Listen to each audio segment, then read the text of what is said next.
जय हिंद दोस्तों, वंदे मातरम। स्वागत है आपका आपके अपने इस यूट्यूब चैनल अभिनंदन एकेडमी में, जिसमें कि हम आज से शुरू कर रहे हैं एसएससी जीडी के लिए मैथ्स का प्रैक्टिस सेट। तो आज इसका पहला सेट रहने वाला है। जैसा कि लिखा भी है कि 40 में से 40 नंबर आप इसमें आराम से स्कोर कर सकते हैं। और इसका जैसा कि सिलेबस क्या रहने वाला है, अगर हम एसएससी जीडी के सिलेबस की बात करें तो इसका सिलेबस रहेगा, इसमें मैथ्स के रहेंगे कितने क्वेश्चन,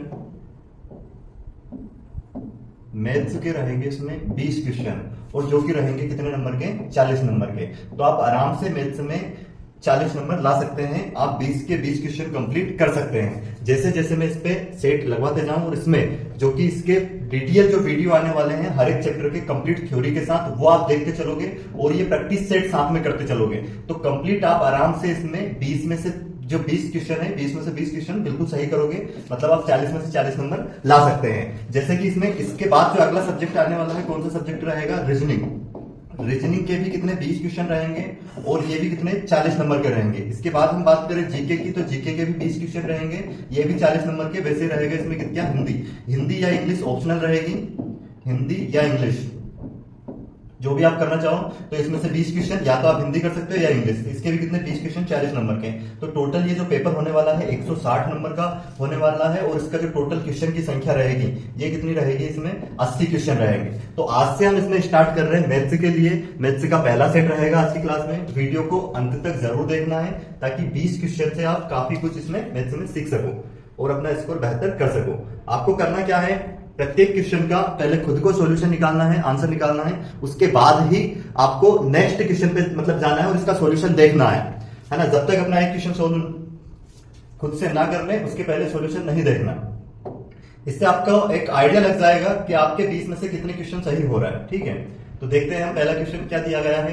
प्रथम 20 विषम प्राकृत संख्याओं का योग क्या होगा। तो अगर हम बात करें विषम प्राकृत संख्याओं की, तो जैसे अगर बोले कि 10 विषम संख्याओं का योग कितना होगा, तो आपको कुछ नहीं करना, उसका बस वर्ग कर देना है। कितना हो जाएगा 100। हमसे बोला है 20 प्राकृत संख्याओं, 20 विषम प्राकृत संख्याओं का योग ज्ञात करना है, तो 20 का वर्ग करेंगे, कितना हो जाएगा 400। विषम प्राकृत संख्याओं के योग के लिए क्या करना है, जितनी संख्या है उसका वर्ग कर देते हैं हम। जैसे अगर n संख्या है, n नंबर है, तो n का वर्ग कर देंगे, योग आ जाएगा। तो ये कौन सा हो जाएगा, ऑप्शन थर्ड जो सी है, यही इसका बिल्कुल सही आंसर होगा। अब देखते हैं हम अगला क्वेश्चन आज का। नेक्स्ट क्वेश्चन क्या दिया गया हमें, जो कि स्क्वायर रूट से है। सभी को पहले इसको सोल्व करना है, उसके बाद ही अपना सॉल्यूशन चेक करना है, आंसर चेक करना है। देखो क्या दिया गया है, करनी में 0.0625 का हमें क्या निकालना है, वर्गमूल निकालना है। तो अगर इसका वर्गमूल हम निकालें तो क्या आ जाएगा, अगर यहां से पॉइंट हटा दें तो 4 जीरो आनी है, 4 संख्या के इधर है। 625 का वर्गमूल निकालेंगे 25 आएगा, और 10,000 का निकालेंगे तो कितना आएगा 100। इसका मतलब 2 संख्या के इधर दशमलव लगा देंगे हम, तो हमारा आंसर कितना हो जाएगा 0.25। 0.25 इसका करेक्ट आंसर होगा, जो कि ऑप्शन सेकंड दिया गया है, यही इसका बिल्कुल सही आंसर हो जाएगा। आइए देखते हैं अब अगला क्वेश्चन हम आज की क्लास का। नेक्स्ट क्वेश्चन क्या दिया गया है हमें, जो कि घातांक से दिया गया है, शर्त से। क्या दिया है, 27 की घात 2x माइनस 1 बराबर दिया है 243 की घात 3। तो हमें x का मान ज्ञात करना है। देखते हैं इसको सोल्व कैसे करें हम। 27 को वैसे हम लिख सकते हैं 3 की घात 3, और ये ऑलरेडी कितना है 2x माइनस 1, और यहां पे इसको लिख सकते हैं 243 को हम 3 की घात 5। तो 3 घात पहले से, तो कितना हो जाएगा, इसका ऊपर मल्टीप्लाई हो जाएगा, इसमें कितना हो जाएगा 3 की घात 3 दूनी 6x माइनस 3, और बराबर ये कितना हो जाएगा 3 5 15। तो यहां पे कितना हो जाएगा, आधार सेम हो गया, तो अब हम घातों को बराबर रख सकते हैं। 6x माइनस 3 बराबर कितना 15। ये 3 उधर जाके क्या होगा, प्लस का हो जाएगा, तो 15 प्लस 3 कितना हो जाएगा 18। तो 6x बराबर कितना हो गया 18। तो यहां से x इक्वल टू कितना हो जाएगा 18 बटे में 6, 6 या 18, मतलब x बराबर कितना आ गया 3, जो कि कौन से ऑप्शन में दिया गया है, ऑप्शन फर्स्ट ही इसका बिल्कुल सही जवाब होगा। अब देखते हैं हम अगला क्वेश्चन। आज की क्लास का जो नेक्स्ट क्वेश्चन है हमारा, ये सिंप्लीफिकेशन से है ये क्वेश्चन भी। इसमें हमें x की वैल्यू ज्ञात करनी है। तो देखते हैं कैसे सोल्व करेंगे इसको हम। क्या दिया गया है, 2 equal to x plus 1/1 plus 1/3 plus 1/4। इसको अगर सोल्व करें तो हम यहां से सोल्व करते हुए जाएंगे। पहले ये स्टेप को अगर सोल्व करें तो कितना हो जाएगा, 4 3 12 और 1। यहां पे इस स्टेप को अगर सोल्व करें कितना हो जाएगा, 4 3 12 और 1 13 का 3। यहाँ पे कितना हो जाएगा, 13 आ जाएगा। वैसे 13 लिखना पड़ेगा, कितना 4 3 12 और 13 बटे में कितना आएगा 4। अब 4 ऊपर चला जाएगा, यहाँ पे कितना आ जाएगा 4, 4 बटे में 13 हो गया ये। तो 13 एकम 13 और 4 कितना हो जाएगा, 13 और 4 यहाँ पे हो जाएगा हमारे पास कितना 17 बटे में 13। अब 13 ऊपर पहुंच जाएगा तो कितना हो जाएगा, 2 बराबर एक्स प्लस 13 ऊपर जाएगा और बटे में क्या रहेगा 17। अब हम इसको इधर लेके आ जाएंगे तो 2 माइनस 13 बटे में 17 बराबर एक्स। तो 17 तो 34 में से हम क्या करेंगे, 13 को घटाएंगे, बटे में क्या आएगा 17। तो कितना बचेगा ये, 1 3 में से 1 गया, कितना बचेगा यहाँ पे 2। तो 21 बटे में 17 देख लीजिए कौन से ऑप्शन में है। ऑप्शन बी इसका बिल्कुल सही जवाब होगा। ठीक है, अब देखते हैं हम अगला क्वेश्चन आज की क्लास का। नेक्स्ट क्वेश्चन क्या है हमारे पास, यदि P बराबर कितना दिया है हमें, P इक्वल टू अगर हम देखें तो कितना दिया गया है, 2 की घात 3 इंटू 3 की घात 10 इंटू 5। और Q बराबर कितना दिया गया है, 2 की घात 5 इंटू 3 इंटू 7 हो। तो P तथा Q का महत्तम समापवर्तक ज्ञात करना है, इनका HCF हमें ज्ञात करना है। तो HCF के लिए देखेंगे जैसे कि 2 की घात सबसे, यहाँ पे 2 यहाँ भी है और 2 यहाँ भी है कॉमन, तो 2 की घात सबसे कम वाली देखेंगे यहाँ पे, क्योंकि कॉमन देखना पड़ता है HCF में। तो क्या जाएगा, 2 की घात 3 और 3 अगर देखें तो 3 यहाँ पे और यहाँ पे कम घात यहाँ पे एक बार है तो ये आएगा 3। अब अगर 5 और 7 को देखें तो ये इसमें कॉमन नहीं है तो इसलिए ये तो आएगा नहीं। तो HCF कितना हो जाएगा इसमें, 2 की घात 3 और इंटू में 3। तो ऑप्शन बी इसका बिल्कुल सही आंसर होगा। अगर हम एलसीएम की बात करें तो एलसीएम क्या होगा, जैसे यहाँ पे 2 है तो 2 की घात ज्यादा कहां पे, वहां से लेंगे हम 2 की घात 5 और 3 की घात फिर ज्यादा कहां पे, वहां से लेंगे 3 की घात 10 और 5 लेना पड़ेगा। वैसे क्या लेना पड़ेगा यहाँ पे 7। तो ये इसका क्या हो जाएगा एलसीएम। हमसे पूछा था एचसीएफ तो क्या हो जाएगा, ऑप्शन बी इसका सही जवाब होगा। अगला क्वेश्चन देखते हैं, इसका क्या है, क्वेश्चन नंबर 6। एक थैले में 1 रुपए 50 पैसे और 25 पैसे के सिक्के 5:6:8 के अनुपात में है। यदि कुल राशि 240 रुपए हो तो 25 पैसे के सिक्कों की संख्या ज्ञात करें। देखते हैं इस क्वेश्चन को हम, क्या इसका आंसर आने वाला है। पहले आप जरूर सोल्व करें इसको, उसके बाद ही सॉल्यूशन चेक करें। क्या दिया गया है, 1 रुपये और फिर 50 पैसे और 25 पैसे, इनकी संख्या, सिक्कों की संख्या का अनुपात क्या दिया हमें, नंबर ऑफ कॉइन, इसका रेशियो दिया है 5:6:8। अब अगर इसको हम मूल्य में बदलें, अगर हमारे पास 1 रुपए के 5 सिक्के हैं तो रुपए कितने बनेंगे इससे 5। वैसे अगर हमारे पास 50 पैसे के 6 सिक्के हैं तो इसके रुपए कितने बनेंगे 3 रुपए, क्योंकि 2 सिक्कों का 1 रुपया बनता है 50-50 पैसे से। 2 50-50 पैसे हैं, अगर 2 सिक्के हमारे पास 50-50 पैसे के तो उनसे 100 पैसे बन जाता है जो 1 रुपए के बराबर होता है। तो 50 पैसे से कितने के 6 अगर सिक्के हैं तो 3 रुपए बनेंगे। इसको हम मूल्य में कन्वर्ट कर रहे हैं, है ना, कीमत में, क्योंकि हमें कुल जो दिया गया है यहाँ पे उसका मूल्य दिया गया है, मूल्य का रेशियो आ जाएगा ये। अगर 25-25 पैसे के हमारे पास 8 सिक्के हैं तो इससे कितने रुपए बनेंगे 2 रुपए, क्योंकि 25-25 पैसे के अगर हमारे पास 4 सिक्के हैं तो इससे 100 पैसे बनेंगे जो कि कितने रुपए के बराबर होंगे, ये 1 रुपए के बराबर। तो ऐसे कितने यहाँ पे 8, तो 8 में कितने रुपए बन जाएंगे 2 रुपए बनेंगे यहाँ पे। अब हमारे पास इनका कुल योग दिया गया है, कितना दिया टोटल, अगर यहाँ पे हम करें 5 3 8 2 10 की वैल्यू हमें कितनी दी है 240।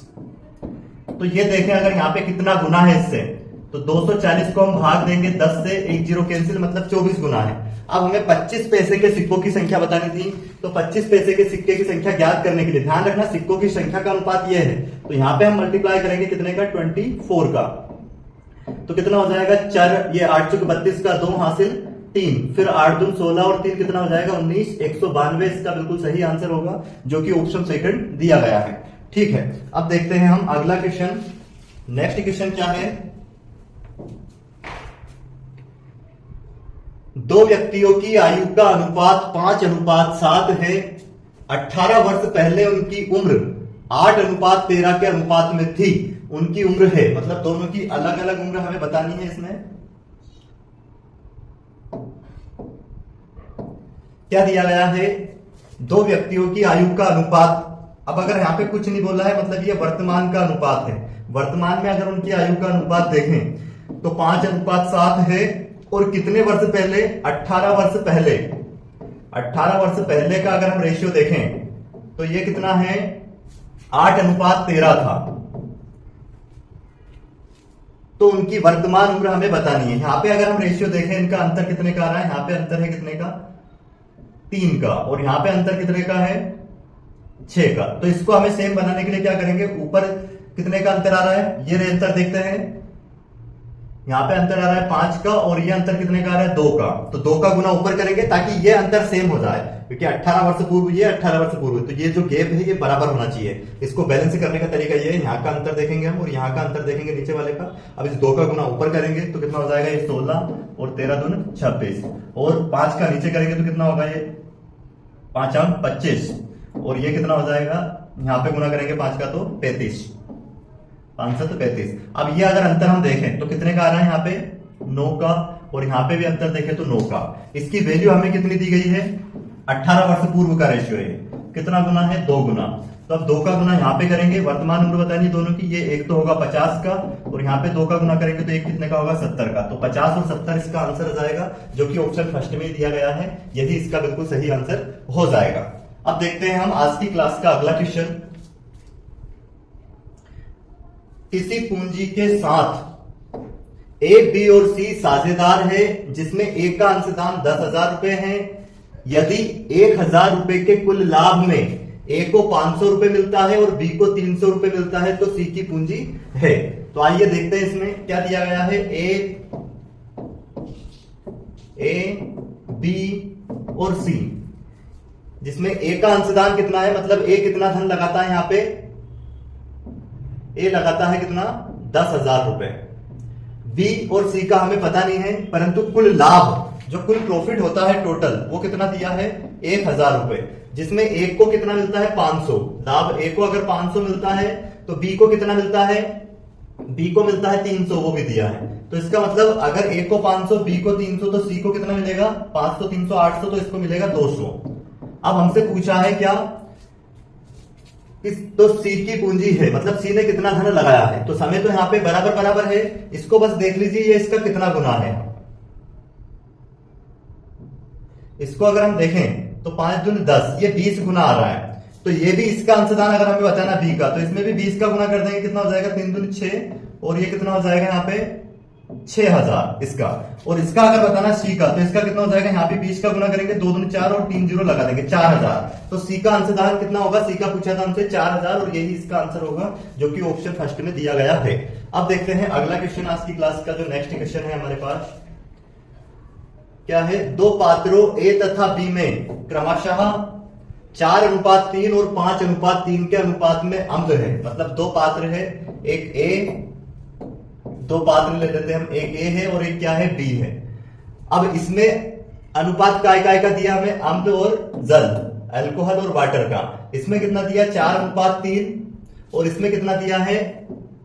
5:3।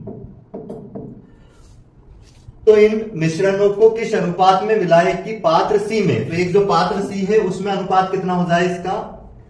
3:2 हो जाए। यहां पे अगर देखें अम्ल और वाटर का रेशियो कितना? 3:2 हो जाए। तो अब यहाँ पे इस क्वेश्चन को करने का तरीका क्या होता है?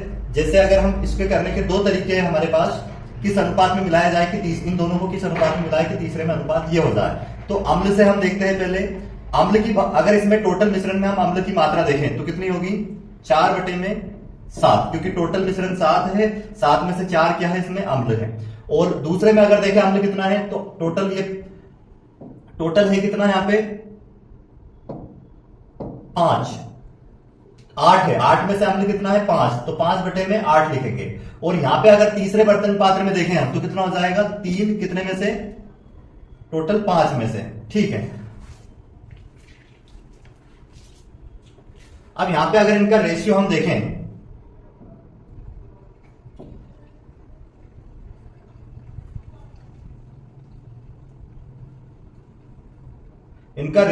यहां पे इनका अगर एलसीएम ले 7, 8 और 5 का, तो इनका एलसीएम कितना आना है वो देखते हैं। या फिर यहां पे आप गुना कर दीजिए कितने का, 5 गुणित 8 गुणित 7, तीनों का मल्टीप्लाई कर दीजिए। यहां पे अगर देखें तो यहां पे 7, 8 और 5 इनके मल्टीप्लाई करना है, 5 गुणित 7 गुणित 8, और वैसे यहां पे 5 गुणित 7 गुणित 8, क्योंकि इनका मल्टीप्लाई करना पड़ेगा एलसीएम निकालने के लिए, यही इनका एलसीएम होगा, इनका जो गुना आएगा।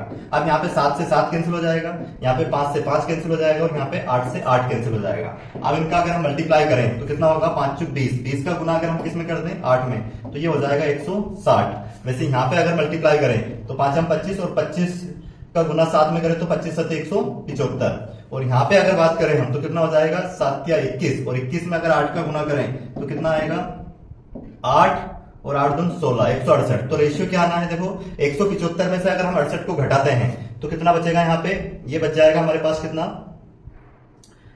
5 तो वो 7 बचेगा यहाँ पे। और इधर अगर हम बात करें कितने में से, 168 में से अगर 160 को घटा दें तो कितना बचेगा, 8। तो 7:8 देख लीजिए कौन से ऑप्शन में है, जो कि ऑप्शन सेकंड में दिया गया है। ऑप्शन सेकंड इसका बिल्कुल सही आंसर हो जाएगा। इस तरह से इसको हम कर सकते हैं। जैसे हमने एल्कोहल की मात्रा निकाल के इसको किया है, वैसे ही आप वाटर रख के भी इसको सोल्व कर सकते हैं। देख लेते हैं, उससे भी आंसर यही आना है सेम। यहाँ पे अगर हम देखें वाटर की मात्रा देखें टोटल मिश्रण में, तो 3 बटे में कितना होगा, 7, और यहाँ पे देखें तो 3 बटे में कितना होगा, 3 बटे में 8। और इधर अगर हम बात करें बीच में जो हो जाएगा, यहाँ पे वाटर कितना है, 2 बटे में 5। इनका 5, 7 और 8 का एलसीएम लेंगे तो इन तीनों का गुना ही आएगा यहाँ पे। अब देखो जो 7 रखेंगे तो 7 से 7 कैंसिल हो जाना है, पर रखते हैं यहाँ पे 7 गुणित 5 गुणित 8, और यहाँ पे भी वही 7 गुणित 5 गुणित 8। वैसे यहाँ पे भी क्या रखेंगे, 7 गुणित 5 गुणित 8, और एलिगेशन लगाएंगे इसमें, 5 से 5 कैंसिल, 7 से 7 कैंसिल, 8 से 8 कैंसिल, कितना हो जाएगा, 8 × 40, और 40 का गुना इसमें 3 में करेंगे कितना हो जाएगा, 120। वैसे यहाँ पे अगर गुना करें हम तो कितना हो जाएगा, 5 × 3 = 15, 15 का गुना 7 में करें 15 7 105, और यहाँ पे अगर गुना करें कितना हो जाएगा, 8 दून या फिर 7 दून 14, 14 का गुना 8 में करें तो कितना हो जाएगा, 8 7 56, 56 दून कितना, 112। अब यहाँ पे हम इसमें घटाएंगे, 112 में से 5 को घटाएंगे कितना बचेगा, 7, और वैसे 112 में से अगर कितने को घटाएं, 120 में से इसको घटाएंगे 112 को, तो कितना बचेगा हमारे पास, 8। तो वही 7:8, इससे भी वही आंसर आना है। अब देखते हैं अगला क्वेश्चन। नेक्स्ट क्वेश्चन क्या है हमारे पास, यदि n संख्याओं का औसत n² हो और n संख्याओं का n² हो, तो m + n संख्याओं का औसत कितना होगा। तो देखते हैं क्या बोला, n संख्याओं का औसत कितना है, n²। तो अगर संख्या में हम उसके औसत का गुना कर दे तो इन संख्याओं का n संख्याओं का योग आ जाएगा, तो m × n²। वैसे ही n संख्याओं का औसत कितना है, n²। तो यहां पे अगर हम गुना कर दे इसका n संख्याओं में n² का, तो इनका योग आ जाएगा, n × में क्या आ जाएगा, m²। और औसत क्या होता है, ये जो टोटल योग है m + n संख्याओं का, अगर हमें औसत ज्ञात करना है तो इन दोनों के योग को हम जोड़ेंगे, क्या करेंगे, mn² + nm² को टोटल जितनी संख्या है, कितनी, m + n, इससे भाग दे देंगे तो औसत आ जाएगा। अब यहाँ पे कॉमन आ सकता है कुछ, nm इसमें से कॉमन आ सकता है, mn कॉमन ले लेते हैं, तो यहाँ से m तो बाहर गया, बचेगा क्या, n, 1, यहाँ से n बाहर गया, एक m गया, एक m बचेगा क्योंकि m² है, और बटे में क्या है, m + n, और यहाँ पे m + n से ये m + n कैंसिल हो जाएगा, बचेगा क्या हमारे पास, m × n, जो कि ऑप्शन सेकंड में दिया गया है, यही इसका बिल्कुल सही आंसर हो जाएगा। अगला क्वेश्चन देखते हैं आज की क्लास का। नेक्स्ट क्वेश्चन क्या है हमारे पास, एक अधिकारी के वेतन में 20% की वृद्धि की गई, इसे उसके पहले वेतन के समतुल्य लाने के लिए कितने प्रतिशत कम करना होगा। देखो पहले अगर उसकी वेतन को हम अगर 100 मान देते हैं, तो इसमें कितने % की वृद्धि की गई, 20% की, तो कितना होगा उसका वेतन, 120। अगर रेशियो निकाले तो क्या आ जाएगा, 2 × 5 = 10, और ये 2 × 6 = 12। अब अगर इसको, ये अब नया वेतन है, ये पुराना वेतन था, तो यहां से अब इसको वापस ये 5 लाना है तो कितना घटाना पड़ेगा, 1। अब इसको प्रतिशत में अगर हम लिखे तो इधर से कमी की जा रही है, तो जहां से उसका कंपैरिजन किया जाए उसको बटे में रखते हैं, 1/6। 1/6 का मतलब होता है 16 सही 2/3%, या फिर इसमें 100 से गुना करेंगे हम, कितना आ जाएगा, 2 × 3 = 6, 2 × 5 = 10, 50 को भाग देंगे 3 से, 3 × 3 2 बचा, 3 × 3 = 3, और फिर 2 बचा यहाँ पे 3 6 18, 16 सही 2/3% इसका करेक्ट आंसर हो जाएगा। अगला क्वेश्चन देखते हैं। अब नेक्स्ट क्वेश्चन क्या है हमारे पास, मैंने एक चित्र 225 रुपए में खरीदा, उसकी सजावट में कितने 15 रुपए खर्च करके मैंने उसे 300 रुपए में बेचा, तदनुसार लाभ प्रतिशत ज्ञात करें। तो देखो 225 में तो खरीदा और फिर उस पर 15 रुपए खर्च कर दिए हो, तो टोटल कितनी लागत कितनी होगी सीपी की अगर बात करें कॉस्ट प्राइस की, तो कितना होगा ये हो जाएगा कितना 225 और 15 240, और बेचा कितने में इसको फिर 300 में। एसपी कितना हो गया इसका सेलिंग प्राइस 300। तो यहां से आप बेनिफिट अगर देखें तो 60 रुपए का हुआ है।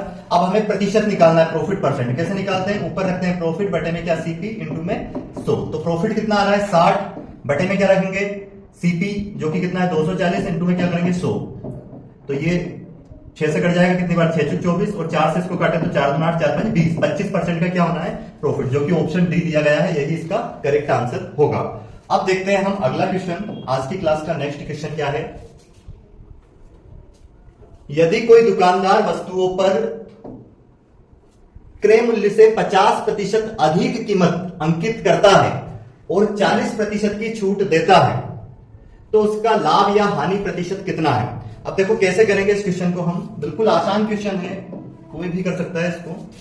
हमने मान लिया उसका सीपी कितना है 100 है। अब क्या बोला गया, यदि कोई दुकानदार वस्तुओं पर क्रय मूल्य से 50% अधिक अंकित करता है, मतलब उसने इस पर 50% अधिक एमआरपी डाली, तो 100 का 50% 50, मतलब उसने 150 रुपए इस पे एमआरपी डाली, मार्केट प्राइस अंकित किया, और फिर उस पर 40% की छूट दी। तो डिस्काउंट जो दिया जाता है छूट, वो दिया जाता है इस पे मार्केट प्राइस पे। इस पे कितने 40% का डिस्काउंट, तो इसका 40% कितना होगा 10% 15, तो 40% इसका कितना होगा 60 रुपए का डिस्काउंट पे इसको बेचा, मतलब कितने में बेच दिया 90 रुपए में। तो अब अगर हम देखें क्या पूछा है उसका लाभ या हानि प्रतिशत, तो 100 में खरीदा था और 90 में बेचा, तो मतलब यहाँ पे 10 रुपए की हानि हो रही है, 10 रुपए की हानि हो रही है। तो कितने प्रतिशत के बराबर है, ये 10 ऊपर रखेंगे जो हानि हो रही है बटे में 100, या फिर 100 पे 10 की हानि मतलब 10% ही, क्योंकि इंटू में 100 करेंगे 100 से 100 तो कैंसिल हो जाना है, मतलब 10% का क्या होगा लॉस। तो जो कि कौन सा ऑप्शन में दिया गया है, ऑप्शन सेकंड में हानि हुई है कितने की 10% की। अब देखते हैं इसका अगला क्वेश्चन। नेक्स्ट क्वेश्चन क्या है हमारे पास, एक निश्चित साधारण ब्याज की दर पर 800 रुपए 3 वर्षों में 956 रुपए हो जाते हैं। यदि ब्याज की दर 4% बढ़ा दी जाए तो 800 रुपए 3 वर्ष में कितने हो जाएंगे। तो देखो इसको बहुत शॉर्टकट हम कर सकते हैं, क्योंकि रेट में 4% की बढ़ोतरी की है, 4% बढ़ाया है, तो अगर 800 का हम 4% निकालें तो इसका 1% 8, तो 4% कितना होगा 32, मतलब एक वर्ष में 4% की दर से अगर बात करें, इसका 4% निकाला मतलब एक वर्ष में कितने 32 रुपए और बढ़ेंगे, जो कि 956 रुपए हुए हैं।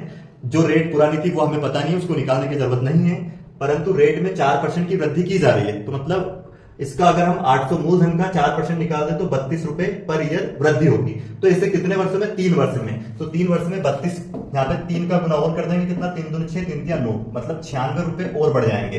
तो हम 956 में क्या करेंगे 96 रुपए और बढ़ा देंगे, क्योंकि 4% अगर रेट बढ़ा दें तो 3 वर्ष में इतने रुपए और बढ़ जाएंगे। तो प्लस कर देते हैं, यहाँ पे कितना हो जाएगा 6 12 का 2 हासिल 1, कितना आएगा यहाँ पे 5 और 1 हासिल 6 और 9 कितना हो जाएगा 15 का 5 फिर हासिल 1 9 और 1 10, तो 1052 इसका करेक्ट आंसर होगा, जो कि ऑप्शन सी दिया गया है। ठीक है, अब करते हैं अगला क्वेश्चन। अगला क्वेश्चन क्या दिया गया हमें, पी तथा क्यू टाइम एंड वर्क से है। कौन कौन P तथा Q एक कार्य को कितने दिन में कर सकते हैं 12 दिन में, वैसे ही Q तथा R कितने दिन में कर सकते हैं 15 दिन में, और R तथा P कितने दिन में कर सकते हैं 20 दिन में। तो P अकेला उस कार्य को कितने दिन में पूरा करेगा ये निकालना है। इनका अगर एलसीएम लें तो ये टोटल वर्क कितना जाएगा 60, ये टोटल वर्क आ गया है।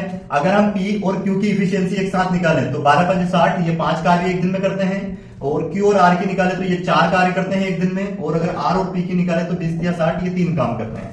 अब यहाँ पे अगर हम बात करें इनकी, तो ये सब 2 बार आ रहे हैं, तो 2 हम कॉमन लेके लिखेंगे P + Q + R, और यहाँ पे इधर इनको जोड़े तो कितना होगा 5 4 9 और 3 कितना हो जाएगा 12, मतलब यहां से 2 से इसको अगर हम भाग दें तो कितना आ जाएगा 6, मतलब पी क्यू और आर मिलके एक दिन में कितना काम करते हैं 6। हमें ये काम किस पे करवाना है अकेले पे, अगर तीनों पे करवाना होता तो 6 से 60 को भाग दे देते और 10 हमारा आंसर हो जाता, परंतु हमें ये काम करवाना है पूरा पी पे अकेले पे। तो क्या करेंगे, अगर हम यहाँ पे क्यू और आर की इफिशियंसी इसमें से घटा दें तो पी की इफिशियंसी आ जाएगी, पी की कार्य क्षमता आ जाएगी। तो क्यू और आर की एक दिन की कार्य क्षमता कितनी है 4, 4 यहाँ पे रखेंगे बराबर 6, ये 4 उधर जाके माइनस होगा तो कितना बचेगा 2, मतलब पी एक दिन में कितना काम करता है 2, तो उसको 60 काम करने में कितना समय लगेगा, तो 2 से इसको हम डिवाइड कर देंगे, 2 दिया 6, मतलब 30 दिन लगेंगे पी को ये पूरा कार्य करने में। ऑप्शन सी इसका बिल्कुल सही आंसर होगा। अब देखते हैं हम अगला क्वेश्चन। नेक्स्ट क्वेश्चन क्या दिया गया है हमें, 10,000 रुपए का मूलधन पहले वर्ष में 10% वार्षिक दर पर और दूसरे वर्ष में 12% वार्षिक दर पर 2 वर्ष के चक्रवृद्धि ब्याज जोड़कर कितने रुपए हो जाएंगे। मतलब सीआई का सवाल है, कंपाउंड इंटरेस्ट का। ठीक है, तो इसको कैसे करेंगे हम, हमें 10,000 रुपए ये प्रिंसिपल दिया है, पहले वर्ष इस पे रेट कितनी दी है 10%, तो इसका 10% निकाले तो कितना आएगा 1,000, तो पहले वर्ष इस पे 1,000 ब्याज मिला है, और दूसरे वर्ष की अगर हम बात करें तो कितना 12%, इसका 12% निकाले तो कितना आएगा 1200, दूसरे वर्ष इस पे 1200 रुपए ब्याज लगा है, और दूसरे वर्ष इस पे जो पहले वर्ष में ब्याज लगा था इस ब्याज के ऊपर भी ब्याज लगेगा, इसका 12% निकालेंगे कितना हो जाएगा, ये इसका 10% कितना हो जाएगा 100, और फिर 2% कितना हो जाएगा 20, तो 12% इसका कितना हो जाएगा 1,000 का 120। ठीक है, अब यहां पे अगर हम बात करें इसकी कितनी, कि यहां पे हमें ज्ञात क्या करना है इसमें, अगर सीआई ज्ञात करना होता तो सीआई कितना हो गया 1,000 और 1200 कितने हो गए यहाँ पे ये 2200, और 2200 में 120 जोड़ दे तो कितना हो जाएगा 2320, तो 2320 इसका कंपाउंड इंटरेस्ट हो गया चक्रवृद्धि ब्याज। परंतु हमसे चक्रवृद्धि ब्याज नहीं पूछा है, क्या पूछा है इसका अमाउंट, तो अमाउंट क्या होता है मिश्रधन प्रिंसिपल प्लस सीआई, तो प्रिंसिपल कितना है इसका 10,000 और प्लस सीआई कितना आ गया 2320, तो 2320 अगर इसमें हम प्लस कर दे तो कितना हो जाएगा ये 12,320, इसका करेक्ट आंसर होगा जो कि ऑप्शन सेकंड दिया गया है, यही इसका बिल्कुल सही जवाब होगा। अगला क्वेश्चन देखते हैं अब हम आज की क्लास का जो नेक्स्ट क्वेश्चन है, क्वेश्चन नंबर 17वां। क्या दिया गया है, ए और बी एक ही समय में क्रमशः 40 किलोमीटर प्रति घंटा और 50 किलोमीटर प्रति घंटे की गति से चलना आरंभ करते हैं। यदि यात्रा पूरी करने में एक को 20 से 15 मिनट अधिक समय लगे तो यात्रा की कुल दूरी कितनी होगी। तो यहाँ पे अगर हम दूरी की बात करें तो एक फार्मूला होता है, अगर एक ही स्थान से दो व्यक्ति चल रहे हैं एक ही दिशा में, उसके लिए S1 इंटू S2 और बटे में दोनों की स्पीड का डिफरेंस है, और यहाँ पे डेल टी समय का अंतर दो दें, तो एक की स्पीड कितनी दी है 40 और एक की कितनी दी है 50, दोनों का अंतर देखें तो 10, और समय कितना दिया है, समय का अंतर यहाँ पे 15 मिनट। ये किलोमीटर पर आवर में स्पीड, तो मिनट को आवर में चेंज करना पड़ेगा, इसलिए 60 से भाग देंगे यहाँ पे। अब इसको सोल्व कर देंगे तो क्या हो जाएगा 15 एकम 15, 15 चुक 60, ये 4 से कट जाएगा 10 बार में, और ये 10 से कट जाएगा कितने बार में 50, 5 बार में, तो 10 5 50, मतलब दूरी कितनी आ जाएगी 50 किलोमीटर, जो कि ऑप्शन सी सही है इसका, ऑप्शन सी में दी गई है, ऑप्शन सी में क्या 50 किलोमीटर है, यही इसका करेक्ट आंसर हो जाएगा। अगला क्वेश्चन देखते हैं, अगला क्वेश्चन क्या है हमारे पास, हम एक आदमी स्थिर पानी में 4 किलोमीटर प्रति घंटे की दर से तैर सकता है। यदि पानी की चाल 2 किलोमीटर प्रति घंटा हो तो 10 किलोमीटर ऊर्ध्व प्रवाह तैरने के लिए उसे कितना समय लगेगा। तो जैसा कि हम इसमें जो व्यक्ति की चाल है शांत जल में, स्थिर जल में पानी, आदमी स्थिर पानी में कितने, मतलब उसकी चाल को हम मान रहे हैं आदमी की कितनी 4 किलोमीटर पर आवर, ये स्थिर जल में इस स्पीड से तैर सकता है। और जो जल की गति है, पानी का जो जल प्रवाह है वो क्या है, उसको हम y मानेंगे, और वो है 2 किलोमीटर पर आवर। अब क्या दिया गया है हमें, ऊर्ध्व प्रवाह मतलब धारा के विपरीत दिशा में, पानी जो जिस दिशा में बह रहा है उसके विपरीत दिशा में 10 किलोमीटर तैरना है। तो विपरीत दिशा के लिए स्पीड होती है माइनस रिलेटिव स्पीड, सापेक्ष चाल। x का मान कितना दिया 4, y का कितना दिया 2, तो x माइनस y बराबर कितना जाएगा 2 किलोमीटर पर आवर। तो इस स्पीड से 10 किलोमीटर की दूरी तय करने में कितना समय लगेगा, तो 2 से अगर भाग देते हैं हम कुल दूरी को इसको, क्योंकि टाइम बराबर क्या होता है दूरी बटे में स्पीड, ये 4 दूरी बटे में 4 से अगर इसको भाग देते हैं 4 से कितना जाएगा 5, मतलब 5 घंटे उसको लगेंगे वो दूरी तय करने में विपरीत दिशा में। ऊर्ध्व प्रवाह का मतलब क्या होता है धारा की विपरीत दिशा, धारा की विपरीत दिशा कितने समय में 5 घंटे में वो तय करेगा। अब देखते हैं अगला क्वेश्चन, एक समकोण त्रिभुज की एक भुजा 5 एकक है और उसका कर्ण 13 एकक है, तदनुसार उसका क्षेत्रफल कितना होगा।